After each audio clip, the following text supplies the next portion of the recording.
ఒకసారి బీసీవై పార్టీని గెలిపిస్తే నిరుద్యోగ యువతకు ఉద్యోగ అవకాశాలు కల్పిస్తామని బనగానపల్లె నియోజకవర్గ బీసీవై పార్టీ ఎమ్మెల్యే అభ్యర్థి గోగుల సుగుణమ్మ అన్నారు. బనగానపల్లె పట్టణంలోని స్థానిక బీసీవై పార్టీ కార్యాలయం నందు నియోజకవర్గ పార్టీ అభ్యర్థి పాత్రికేయుల సమావేశాన్ని నిర్వహించారు.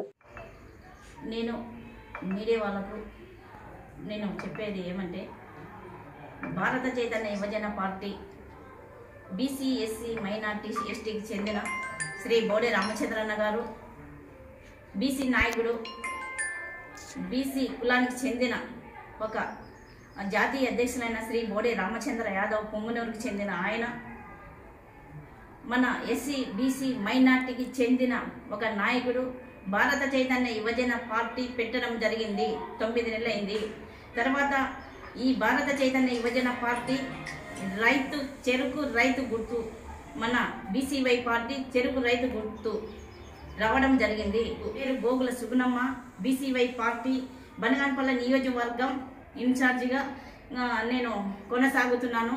ఆడపడుచుగా నేను బనగానపల్లె నియోజకవర్గంలోకి అడుగు పెట్టాను కాబట్టి 2009 నుంచి నేను కొన్ని కార్యక్రమాలు జరుపుకుంటూనే వస్తున్నాను.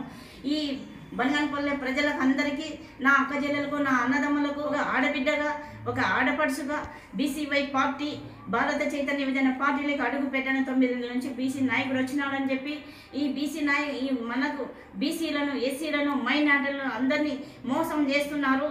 ఒక్క అమలమైన ఓటు చెరుకు రైతు చేసి మరి మీ సుగుణమ్మను గెలిపించి చూడు. నా ఆడపడుచులకు ఈ నియోజకవర్గంలో అందరికీ ఉపాధి కల్పిస్తాను. ఇంటింటికి జాబ్ ఇస్తాం.